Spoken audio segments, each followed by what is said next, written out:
Today on Irish media, we have just witnessed a bribe. This one is Irish Finance Minister Paschal Donohoe caught handing a gift to a member of the media after an interview. You know how I always wear this t-shirt, mainstream media is dead? This is not for any old reason. This is for a specific reason. The government of Ireland are in bed with the mainstream media to make each other both look good.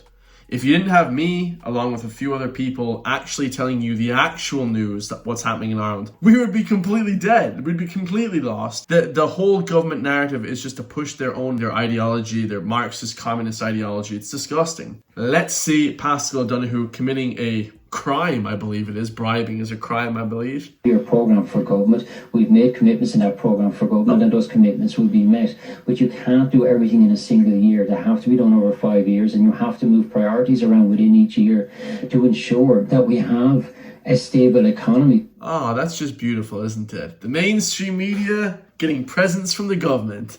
No conflict of interest there. Oh my God. I mean, this is above and beyond corruption. Like I said before, Ireland is like the 15th most corrupt country in the world. We already have corruption at a top tier level. We're like the flippin' final boss of corruption in the world, you know, of the Western world. And things like this just reiterate it. You know, mainstream media is dead. You cannot trust the mainstream media in Ireland. Listen to alternative media like myself, and I love all my loyal supporters that follow me every single day. I talk to you guys whenever I go out now. It's amazing to see the actual pull that we're getting now. You know, the pull that we have is much more than these mainstream media shills. Nobody wants to hear from these mainstream media shills anymore. They want to hear from alternative media platforms, and we love it. We are changing the entire tide of the situation in Ireland. So the next news story to come out today is Maria Steen calling for the presidential election to be cancelled over Jim Gavin's departure. And I 100% agree with her. You know, when Jim Gavin basically left and he dropped out of the race, the Fianna Fáil candidate, of course, Fianna Fáil are terrible. It definitely should have dissolved the presidential election, because if you think about it, they said that we'd have 3 people to choose from. Now we only have 2 candidates. So they should put up Maria Steen at least on the ballot, because then you would have 3 candidates to choose from. This is how undemocratic and unfair the presidential election is. We have 2 candidates, one worse than the other, that nobody wants to choose from. My recommendation for everybody, and I'll say it once again, hashtag spoil your vote. What do I mean by that? When you go to cast your vote at the ballot, I think it's like October 24th, around the end of October, make sure when you are casting your ballot, scribble out with your own marker, everybody else, write Maria Steen at the top of the ballot paper. And of course, make sure that the Irish government understand we think that they're undemocratic. We have no vote in confidence for their shitty candidates. We have our own candidates that we want to put forward, and we will not be betrayed by this treacherous government. Next news story we have here is a sad one. This is an Irish woman breaking down after opening a notice of eviction. Of course, I speak to many people every single week. I speak to young Irish people, my friends, people in their 20s, their late 20s, their early 20s, all getting evicted from their houses. They have to move back home with their parents. Just a really depressing situation in the Republic of Ireland right now. And it keeps getting worse, guys. The sad reality of renting in Ireland. So I really hope this isn't what I think it is.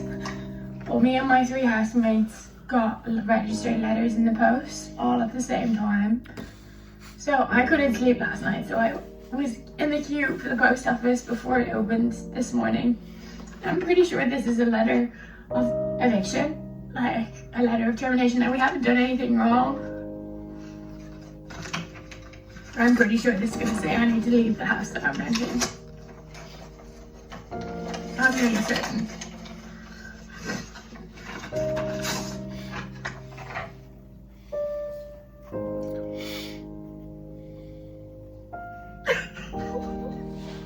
Oh Lord, this is distressing. This is distressing. Oh my God, I hate this shit. Oh Lord have mercy. I hate this shit. Notice of termination. So, I mean, she's hysterical, right? She's crying hysterically. I mean, this is the situation every day, lads. This is just the situation every day now. You have people getting evicted. You have open border policy from the treasonous government, flooding people into the country from God knows where our own Irish people are getting the shaft. We're getting fucking nothing. Where Aoife here has to come on and make a TikTok and explain how bad the situation is. I mean, it's just crazy. It's the people that are going to have everything now and the people that are going to have nothing. The have-yachts and the have-nots. This is the situation. There's going to be no middle class. The middle class is basically destroyed in this country anyways. So I don't know what the hell people talking about middle class in this country for, but I mean, it's absolutely disgusting, lads. I'm not sharing this for sympathy. I'm sharing this because Mel Robinson said that no act of courage is without an act of vulnerability. I am not alone in this. Unfortunately, there's so many others and families in the same position. Does the government realise what they're doing to young people? Do they realise the implication of their actions? In what world is this good enough? Because it is absolutely not. Brutal. We need change and we need it now. New rent laws for landlords? Thank you very much. This is the third one of these letters I've gotten in 4 years. Jesus. It's not good enough. We need change. I've talked to countless people, like I said, lads, friends in their 20s. I just turned 30, right? But I talked to all my friends and they literally moved out in their early 20s, in their late 20s.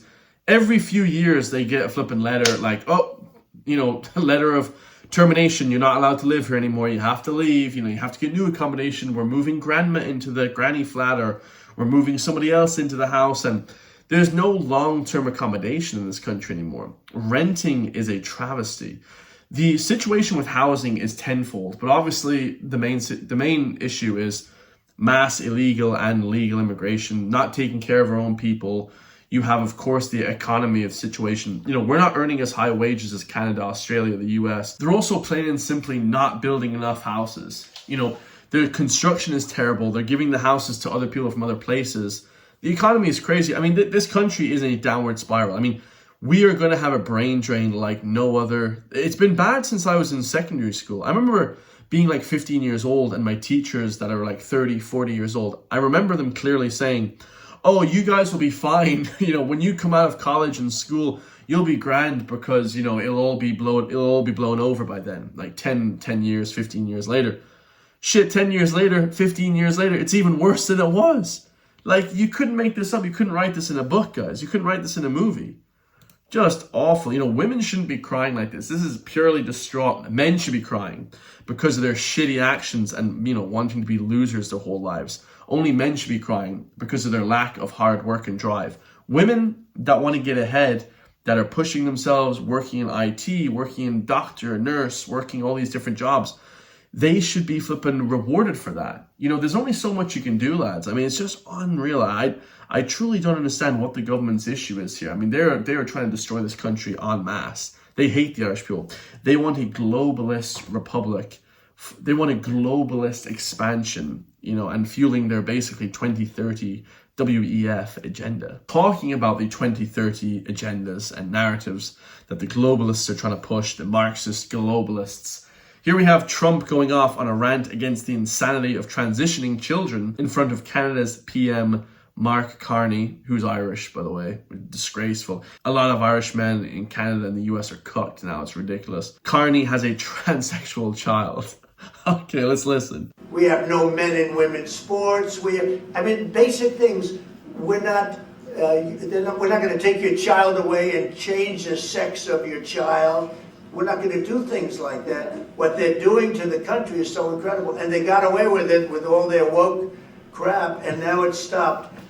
I love it. I love it, guys. Now, obviously, he's right, man. They got away with all the woke bullshit. We are through the looking glass, people. We cannot put up with any of this woke bullshit anymore. When I come on here and I got my hat on, my fisherman's hat, and my t-shirt here, people may say, Chris, you're nuts. You're this right-wing nutcase. This right-wing conspiracy theorist, far-right conspiracy theorist. Call me what you want. But what I'm saying is 100% correct.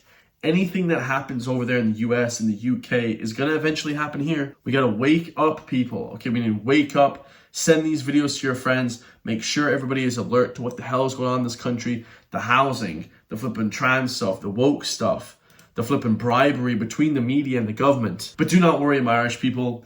Like Batman, I'm going to destroy these people every single day with my videos. I love you all. If you want to support me, hit the join link underneath the video. For just €3 per month, can help push back against the mainstream media, because the mainstream media is dead. We have 30 members now. Hope you all enjoyed that video, and I'll see you lads all in the next one, man. Peace.